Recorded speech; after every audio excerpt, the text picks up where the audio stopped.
Coming up on the NESN Bruins podcast, we've reached the All-Star break. We look back at the last week, talk about how it's basically a microcosm for the Bruins' entire first half. We talk about the David Backes contract decision, look at some midseason awards, and start to preview the second season for the Bruins. Play the music.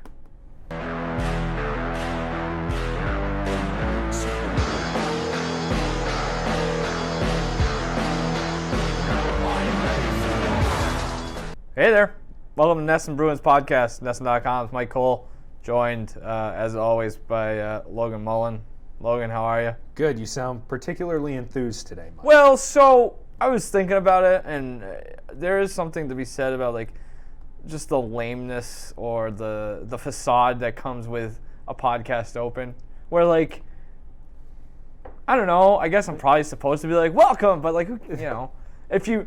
There's nothing I could say after somebody pushes play that's going to change anything. If somebody came to listen to this podcast, it's probably not so they can hear your, Murrow caliber open. Yeah, right. They're here. They want us to talk. If anything, they want us, cut the crap and get to the Bruins. Right, exactly. Yeah, all right, why don't we so, do which just is that? why we're sitting here BSing our way through a terrible open.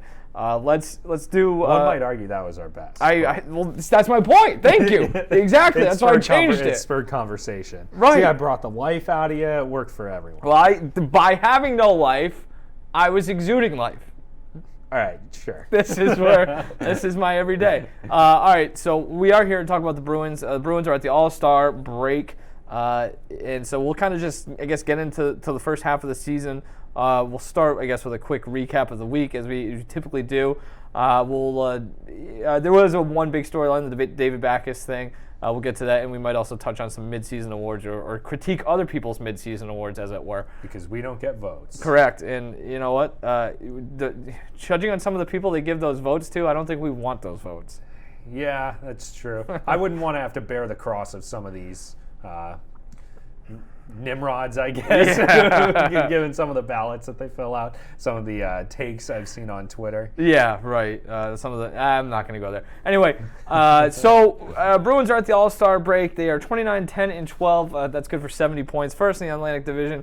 I went through this real quick. They are fourth in SRS, which I'm not even sure what that means. It's Hockey References thing that takes into account strength of schedule, goals against, goals for. So they're fourth in that. They're sixth in strength of schedule, sixth in goals for, sixth in goals against. They started the season, Vegas had them at an over-under of 100.5 points. They're on a 112-point pace. They are, as far as every stat I saw, better than league average across the board. They are a very good hockey team, yet at times it feels like they are miserable. And I think that this past week, if we want to start there, is a good way of kind of encapsulating the entire first half, where we talked about this last week. They responded to the challenge from Bruce Cassidy and pretty much from everyone who called them soft, who had issues with the way they closed games by throttling the Penguins at home, only to go up 3-0 Sunday afternoon in Pittsburgh and choke that away before a pretty impressive win. What was it, Tuesday? Monday? Tuesday? Tuesday. Tuesday, obviously, right, because they played Sunday, against Vegas. So, a little bit of good, a little bit of bad, and some ugly in there as well. I do want to, before we really dig into here, this is something that you and I kind of talked about right before we came in here, is I think there are some people, I'm not going to say that they're smart, but there were some people questioning Bruce Cassidy and wondering maybe if the message was getting stale, kind of pointing to the Columbus game as maybe they've tuned him out, maybe they aren't playing as hard, et cetera, et cetera. The toughness thing was there, the identity, et cetera. I think, judging by what was said after that first Pittsburgh game, and the way that they played in that Pittsburgh game, I'm pretty sure Cassidy said something to them in between the Columbus and Pittsburgh game. They came out with a renewed sense of purpose. They stuck up for their teammates. They played physically. They played hard. So I think that is proof that the message is still getting through from Cassidy. That is not an issue at all, in my opinion. But there are things that they're going to need to shore up. What say you? So I would think that it's a long season, right? So at some point, Cassidy, and I don't think the Bruins are in the minority at all. I would say all 31 teams go through this. But his message probably got stale at some point, right? Well, the message always gets stale. Yeah, so that's what separates the bad coaches from the good ones and the good ones from the great ones is how do you freshen it up? And I think, and Bruce Cassidy mentioned after the Pittsburgh win in Boston, so last Thursday, that the film session that they had before the game helped them refocus things a little bit. He thought that they got a good message across. They listened to it. I was fascinated during the first period of that Penguins-Bruins game in Boston because I was wondering if Mike Sullivan had told the Penguins to go out and throw their weight around as much as they could, because it looked like, and Pittsburgh plays physical enough in the first place, but it looked a little extra than what they typically bring, and maybe that's just getting up for the game. I mean, the Bruins are still a good team, but I thought the Bruins responded well to that. So as you were alluding to, I thought that it got through. Has his message gotten stale at times? I'm sure it has, but I think he does a fine enough job clearly kind of revamping it and keeping things fresh so that guys stay engaged. And it's tough to keep your message fresh too, especially early in the season when you were just running through the league and going scorched earth. So once things kind of change and maybe guys get discouraged a little bit, whether or not they're willing to admit that, especially with the veteran group that they have, you've got to find ways to sort of keep things lively, and I think he's done that. Do you think he challenged her toughness? Yes and no. I think within the realm of reason. I'm sure he put up the video of Tuukka Rask getting elbowed by Emil Bemstrom. It was like, we seriously didn't do anything about this. Because he said that the focal point, he didn't want to get into too many specifics, but that the focal point was about like being there for your teammates, like being a good teammate. And so I don't think he was saying, let's go out and bash heads and try and fight Patrick Hornquist, Torrey Krug, and, you know, just start turning into a complete goon squad. But I think he said, like, you guys can't let this stuff happen. Mm-hmm. Yeah, and I think, I mean, you had to know a response was coming the way they played against Columbus. For sure. But I do think the response paired with some of the things that the player said after the game, and with what, you know, as you mentioned, what Cassidy said, I do think that was a huge talking point inside that room in between those two games, and they responded well. And I think, like, that's my original point, is it's, you know, Cassidy could have made that a talking point, and they could have come out and got steamrolled by the Penguins, and then it's like, okay, now this is a problem. But I think that there's still... See, so I think that's the difference, is the fact that they went and they started playing more physical, and they did fight, and they won 4-1 is a big part of that, the actually getting the result. Because if they went out and started fighting and being idiots and whatnot, you just look like a bunch of jackasses if you lose. Mm-hmm. But the fact that they put up an actually good hockey performance and complemented things well with the physical aspect of the game is exactly what they needed in that particular moment. It's interesting, too, because I think that game kind of validated some of our opinions about just where this team is in terms of boredom setting in, or just the nature of a long season, however you want to define that. You know, I think they kind of went into that game knowing they had to get up for a good opponent, the first of a back home and home, the All-Star break in view, and they took care of business. So it's one of those games where I think they came to the rink knowing that it was a big game, and they showed up, and I think that's an encouraging sign that says maybe this is just a motivation thing at times. And they did it again Tuesday night against Vegas, which is, you know, that kind of game can go one of two ways, right? Is you got a 10-day break coming up, you mail it in and see you in February basically, or you come out and you kick some ass and you go into the break on a good note, and I think they did the latter. So I think that's another encouraging sign. The weird thing is, and this is again kind of a microcosm of the way the first half has gone, is you have that wet fart mixed in between, where you know, you come out and you blow a 3-goal lead in an emotionally charged game too. And this is kind of to your point, saying, you know, that game Sunday was just as physical as the game Thursday night. And you know, the Bruins answered the challenge for the most part. You know, you had the Letang, Marchand scrap. You had guys jostling behind every play it seemed, pushing and shoving after every whistle. The Bruins did a great job to build that lead, and they blew it. So I think there's still obvious issues, and they have to figure that out more so than just about anything else. Yeah, and that's a weird one too. We can sit here and try to debate why they've been blowing huge leagues. Yeah, we've touched on it before. Yeah, and back originally to the win against Pittsburgh. I think sending down, because this was the day before they waived that's the other David thing too, Backes, but this came shortly after they waived Brett Ritchie, and Chris Wagner even said after that game that it's like, yeah, like it's a wake-up call, and wouldn't you know it, the guys who scored in that game for the Bruins, in addition to Marchand and Bergeron, were Sean Corrali and Par Lindholm. That's a good point. I don't think, Par Lindholm kills penalties. He's a center. I doubt that they would send him down unless they brought somebody in. I'd say Sean Corrali's probably safe. But still, I mean, sending down a veteran guy in Brett Ritchie that had been around a little bit in the NHL, must have shook a few guys' trees. Yep. So, well, you even had a couple games before that. I forget which game it would. Maybe it would have been. I don't know. Or maybe it was that Pittsburgh game. Hold on, I'm pulling it up. There was another response from, was it? No, maybe it was. I mean, well, you get Kuhlman in, and that kind of kick-started things. But I forget there was a game within the last week or two. Maybe we touched on it last week where Coyle played well after kind of getting called out. Or was it, no, Krejci got called out, and he's played better since then. Right, yeah. And they ended up showing up, I think it was against Winnipeg. Yes. On January 9th. Because that was the game that DeBrusk had 2 goals, right? Yes, that's correct. So, yeah, that's, that's the thing too, right? Is that's where Cassidy is now, is trying to figure, and the organization as a whole, apparently, considering they're making roster moves now, you got to start digging into that bag of tricks and figuring out how to motivate these guys.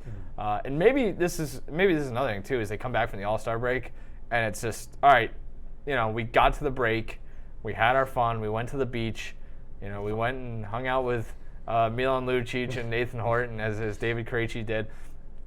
It's time now. We're refocused on the stretch run. Maybe they come back and they start blowing doors again. I don't know. Yeah, and I mean, I don't really know what you can chalk up all those blown leads to, but one thing to consider is maybe they were thinking, okay, we got up 3-0. We're basically just trying to survive through this tough stretch until we get to the All-Star break without getting anybody else hurt. Let's just try and, one thing we talked about a few weeks ago was them basically getting ahead and then just trying to play for the empty netter. And I've seen that kind of pop up more and more. You look at the loss to the Flyers. You look at the loss to Pittsburgh the other day. The Pittsburgh one is like, a lot of firepower over there. The Flyers one is going to end up being one of their worst losses of the year. Yeah, especially because it ended up being so punctuated by the Marchand shootout thing. But I think maybe they do come back on the other side of the All-Star break and are a little bit more refocused. But who knows? Maybe it was the type of thing where they were just like, we need to get through this next week and a half, and then we'll get 10 days. So when they build up these 3-goal leads, it's like, all right, let's just pack it in. It is funny, too. I was just looking at the schedule. They will come out of the break. So you got guys, probably going all over the continent, right? Going to sit at the beach and put your feet up, get a tan going. First 2 games out of the break at Winnipeg, at Minnesota. So that'll be a nice reality check for anybody who is used to the. This is not two cities I want to go to after my vacation. But all right, and you kind of touched on this, and I think this is an interesting. Speaking of the toolbox and trying to figure out ways to motivate guys, the Brett Ritchie thing we have already touched on. We briefly mentioned David Backes, but he's gone. The Bruins put him on waivers. He's got 10 days to decide what he's going to do, or they're giving him through the All-Star break, if I'm not mistaken, to decide whether he wants to. I guess basically his only options go to Providence or hang him up. Yeah. Neither one sounds great. With all due respect to Providence, Rhode Island, and the AHL circuit, but are you really going to walk away from that money if you're David Backes? Well, that's what's tough is so he's got to figure out how much, and I think he only has like $4 million left to be paid out. I say only $4 million, but here's one thing is I don't think David Backes is going to have a tough time finding a job in hockey post-career. So I don't think he's going to be shaking a cup full of quarters in Copley Square once his career's over. However, I think that from a human perspective, I'm kind of fearful of watching David Backes go down to the AHL because you put a 35-year-old David Backes on the Providence Bruins and have him going up against, and I wrote about this on NESN.com, but the AHL isn't the wild, wild west it used to be, but guys still fight. And if you've got a 21-year-old prospect who's trying to grab the attention of the parent club, you say, I can go and fight David Backes right now. Backes clearly has a tough time saying no, as evidenced by how he responded after getting healthy scratched in January of last year. He came back out. You would have thought he was, Sean Avery. Yeah. You can't. Yeah, a guy like that's not going to go down there and just be like, I'm not gonna defend my teammates. I'm not gonna, answer challenges. And clearly, I think we've seen that his skill's not going to be what gets him back to the NHL. And so guys whose skill isn't going to get him back to the NHL typically get back up by way of fighting. And David Backes has a very long history of head injuries. I don't think they want him to fight either. I don't think they do either. Judging by Cassidy's comments, I don't think that's what they want. I think that was a really interesting press conference, by the way. Yeah, and he probably ruined all of their trade leverage by saying that. Like, I must imagine that to a degree. Sweeney, while I'm sure he agreed, but probably had steam coming out of his ears because he's like, well, now we can't move him. Unless that was a concentrated. Maybe they've just all decided that they're making the decision for him. I'm just spitballing here. Does he just go to Providence, or not even go to Providence, just hang out at home? They could send him to Providence and healthy scratch him. Well, that's the thing. It's like, why even go to Providence and just stay home? Yeah. And healthy scratch you. You could sit on your couch. And then you start running into failure to report stuff. So I'm sure he would have to go and practice or whatever. But they're going to want him to practice. Then the problem becomes his hands are tied. It's a damned if you do, damned if you don't thing, because if he goes down there, Jay Leach's priority is not going to be getting David Backes minutes so that he can get back up to the NHL. Yeah. So if David Backes' skill isn't going to get him back up there, and you don't want him fighting, which is totally fair, but he's going to be playing a fourth-line role for the Providence Bruins and riding the bus to Lehigh Valley or wherever, that's just... David Backes, I think he is a proud person. I don't think he's too proud to accept the hand that he's been dealt. That's why I don't think he was trying to force a trade this offseason or anything like that. But I have a very hard time envisioning him going down and just taking that. And the Bruins can say till the cows come home that they're not sending him down there because they want him to fight. They hope that he doesn't fight. But things change when you get on the ice. And if some kid comes and tests some and lays a big hit on Jack Studnicka and Backes is on the ice, he's probably going to do something. Yeah, exactly. For better or for worse. Right. And that's why I say from a human perspective, I don't want to see him go to the AHL because he's got a wife and 2 daughters and a long history of head injuries. Yeah. Well, that's the thing. So if you don't want him to go to Providence, is that what you just said? Yeah. You don't want him to play in Boston either. I think the best situation for him, right? I think the best situation for him is probably retiring, right? Because if the same thing's going to happen, call to make, right? And if the same thing's going to happen, and if whatever happens in Providence, the same thing would happen in Boston if he's playing, because he's playing a fourth line role, basically. And but that's the thing. I don't think they want him to fight. Cassidy made it pretty obvious that. Well, they're afraid for his health. Roster spots now are so precious, and not that they haven't always been, but you can't be throwing David Backes in so that you can play him 6 minutes a night and maybe he'll fight. Yeah, they're not going to do that. It is interesting. I pulled this up here because I was reading this the other day. Fluto Shinzawa for The Athletic laid out Backes' options, so he could accept the AHL assignment, which financially is his best decision. Yeah. 2, decline the AHL assignment, which probably is his worst decision because the Bruins could void his contract and get the money back. I guess the same thing would be if he retired, which is also an option. He can accept the assignment but request a trade. But that's not happening because who's going to take, who's going to take on the same problem? Well, and that's what I said about the Cassidy comments that, Cassidy straight up admitted that he was fearful of playing Backes in certain situations because he didn't want him turning into a goon. Yep.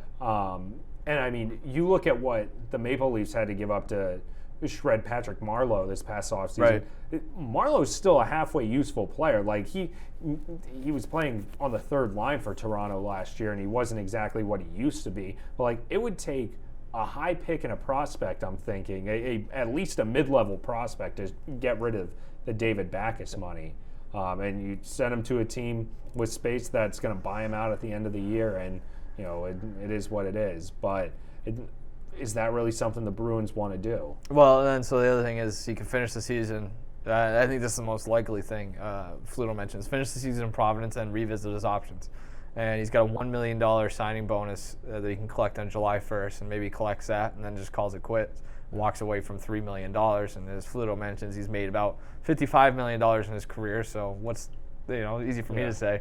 What's 3 more? But the buyout as Fluto also mentions, unlikely. It would save the Bruins $1 million. So right, it's not, that does them a little good. Really do them a lot of good. So they're kind of between a rock and a hard place. I'm at the point now. Well, he's got no trade clause too. For 8 teams. 8 teams now, and then 15 next year. I'd be surprised. Well, I guess it depends. If they say we're not going to play you at all, but you can go to one of these teams. The only team that wants to trade for you is on your no trade. I'm sure he would waive the no trade. Probably. If he wants to play, I don't know. I hope he doesn't.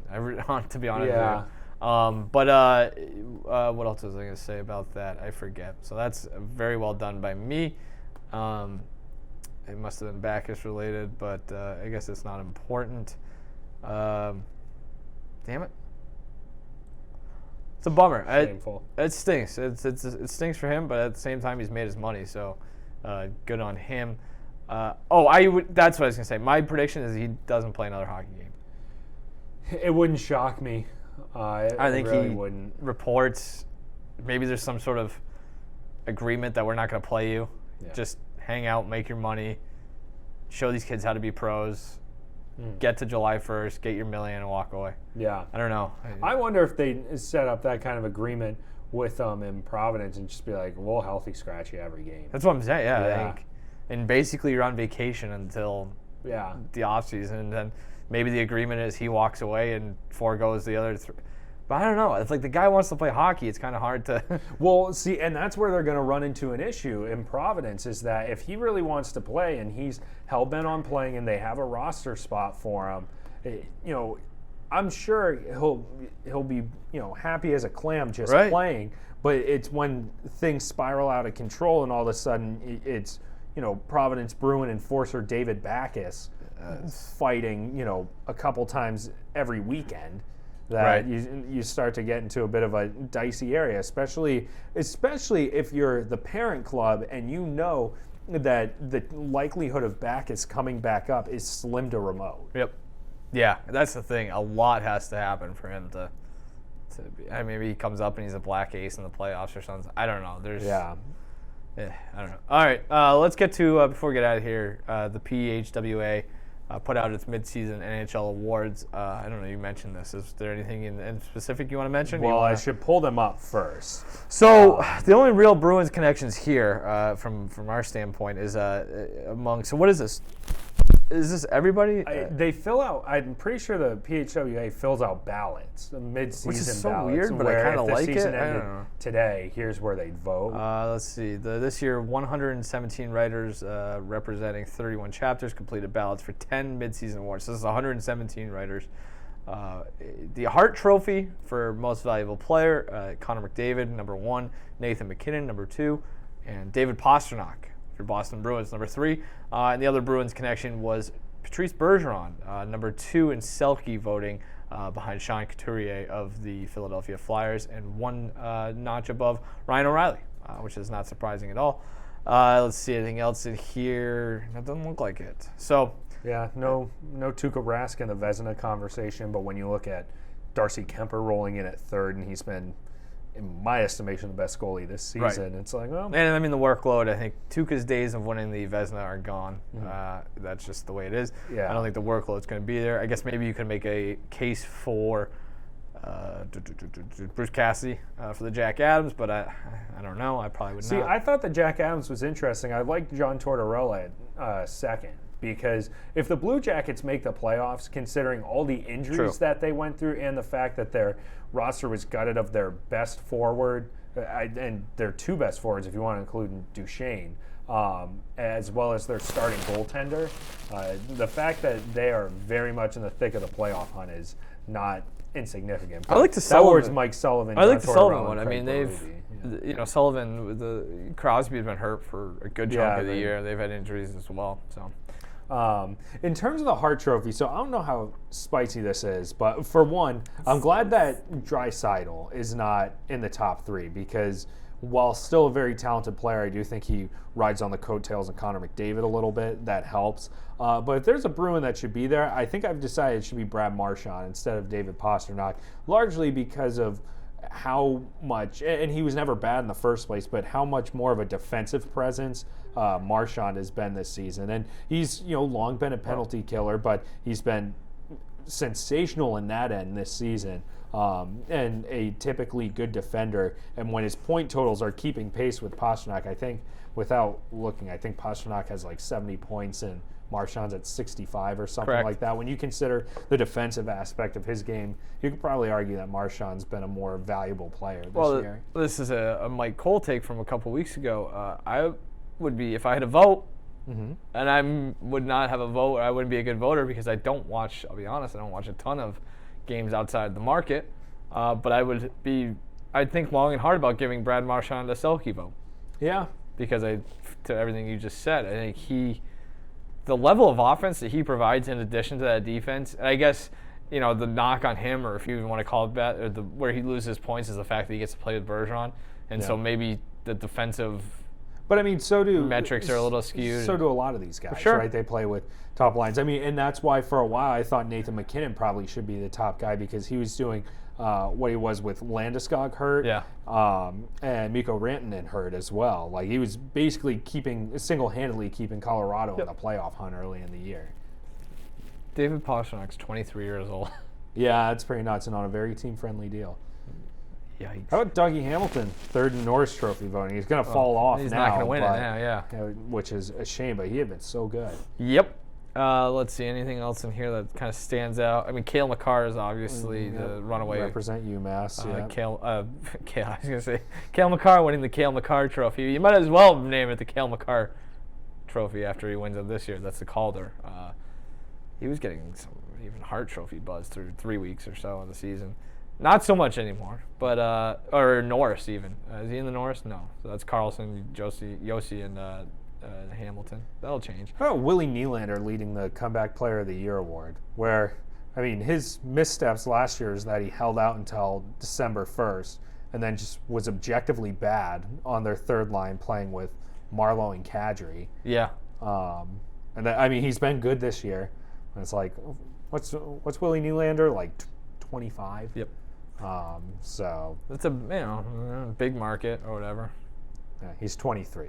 I overshot it a little bit, but yeah, something to chat about. Interesting. Yeah, I guess. I mean, McDavid. There's the other thing too that came out, the Athletic Players poll or whatever, where McDavid was by far. Was it McDavid that got the? He's like head and shoulders above everybody else in terms of the best player in the game. He's so good. We're just in the. I don't even know if it's quietly he's as good as he is. It's just one of those things where it's not. I think around here it might be quiet. And it's quiet in terms of how he got there. Like he quickly ascended to top player in the game. I think just not having the star power necessarily of somebody like Crosby. Well, right, and the fact that he never gets to play in the playoffs either. That too. I think that's is a also good point. tough that he doesn't really get the national audience all that often. Yeah, and who knows? I mean, I don't know if he's going to be getting a lot of playoff time moving forward either. So, alrighty. Anything else, Logan? No, I don't think so. Cool. That's all I have. That's all I have. Are we going to be back next week? Is that? I don't think we've discussed that. Yeah, we should be back next week. We bounced around the idea of maybe an early trade deadline thing. By the time we meet next week, we're recording this Thursday, January 23rd. I believe the trade deadline's February 24th, right? Yeah. So we're just about a month away. So maybe by the time we meet, the Bruins have already landed Tyler Toffoli. I eagerly anticipate whether that comes true. Fascinating. Yeah. All right. Okay, that's it. Yeah, sure. This has been the Nesson Bruins podcast. I'm Mike. That's Logan, and we will see you next week. Bye.